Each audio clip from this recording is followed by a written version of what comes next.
मासूम drama episode number 25 की story हम आपको इस वीडियो में बताने लगे हैं। जैसा कि आप जानते हैं कि दिलशाद फैसलाबादी बहुत बड़ा सिंगर तो बन चुका है, लेकिन उसके पास एक ही चीज़ की कमी है और वो है नीलम। और वो नीलम के पीछे जगह जगह पे फिर रहा है, उसे देखने के लिए कभी जाता है, कभी उसके हस्बैंड के पास और कभी उसके फादर के पास जाकर कोशिश करता है किसी तरीके वह नीलम को वापस पा ले।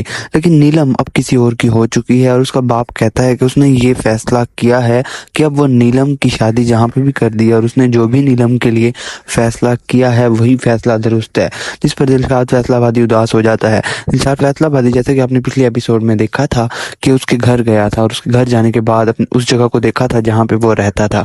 उसके बाद नीलम के बाप से कहा था कि तुमने ही मुझे यहाँ से निकाला था, हालांकि मैं यहाँ पे रह रहा था, बस एक ही चीज़ की कमी थी और मैं था गरीब। अगर मैं गरीब ना होता तुम मुझे भी इज्जत देते और शायद नीलम की शादी मुझसे कर देते, लेकिन तुमने गलत किया। और वो उस जगह को याद करता है जब उसने धक्के देकर उसको निकाला था। जिसके बाद दिलशाद फैसलाबादी कहता है, आज मेरे पास सब कुछ है, ताकत है, पावर है और सब कुछ। आज मैं जो कहूँ मेरी बात सुनी भी जाएगी क्योंकि मेरे पास दौलत भी आ गई है।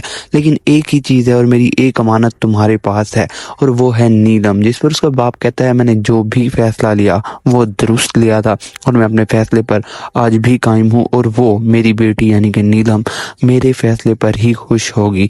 दूसरी जानिब नीलम घर आ चुकी होती है और उसके हस्बैंड तो उसके साथ सही होते हैं, लेकिन उसकी पहली वाइफ जिसे वो डिवोर्स दे चुके होते हैं, मतलब होने वाली होती है लेकिन नहीं हुई होती, वो वापस आ जाती है और वो वापस घर पे कब्जे करने की कोशिश कर रही होती है। जिस पर उसकी सास भी नाराज़ होती है क्योंकि वो नीलम को मिस करती है। नीलम एक अच्छे किरदार की लड़की होती है और वो बहुत ज़्यादा अच्छी रहती है, जबकि वो उसके बेटे के साथ भी रवैया अच्छा रखती थी, जबकि जो नई आई है वो अच्छा रवैया नहीं रखती थी।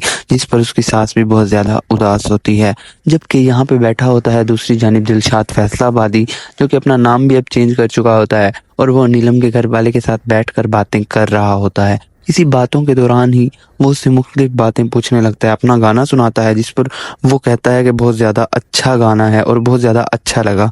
लेकिन जब वो उसके उसकी ज़िंदगी ज़िंदगी के बारे में पूछता है तो वो खामोश हो जाता है और कहता है बस चल रही है और टालने लग जाता है।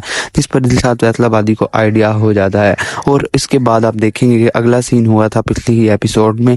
उसमें ये था कि अपने डायरेक्टर के साथ बैठा होता है और चुटकी खामोश बैठी होती है, जो कि मुसलसल इस वक्त कोमे में होती है, लेकिन वो कुछ बोल नहीं पा रही होती और दिलशाद फैसलाबादी कह रहा होता है, मैं सब कुछ कर सकता हूँ अगर ये बोल पड़े तो, लेकिन वो अभी चुप रहती है। लेकिन अगली एपिसोड में आप देखेंगे कि चुटकी बोल पड़ती है। जब चुटकी बोलती है तो दिलशाद फैसलाबादी बहुत ज़्यादा खुश होता है और इस पर वो अपने डायरेक्टर के पास भी जाता है और खुशी का इजहार करता है और कहता है कि मेरी बहन चुटकी अब बोल रही है और कोमे से बाहर आ गई है।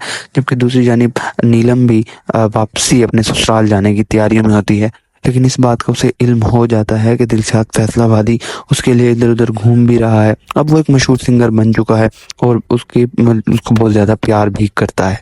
जबकि आप फिर अगले सीन में देखेंगे कि चुटकी बोलने लग जाएगी और दिलशाद फैसलाबादी बहुत ज़्यादा खुश होगा और इसी के साथ ही अगली एपिसोड यानी कि एपिसोड नंबर 25 का इख्तिताम हो जाएगा। अगर आप इस ड्रामे को पसंद करते हैं तो चैनल को सब्सक्राइब करना मत भूलिएगा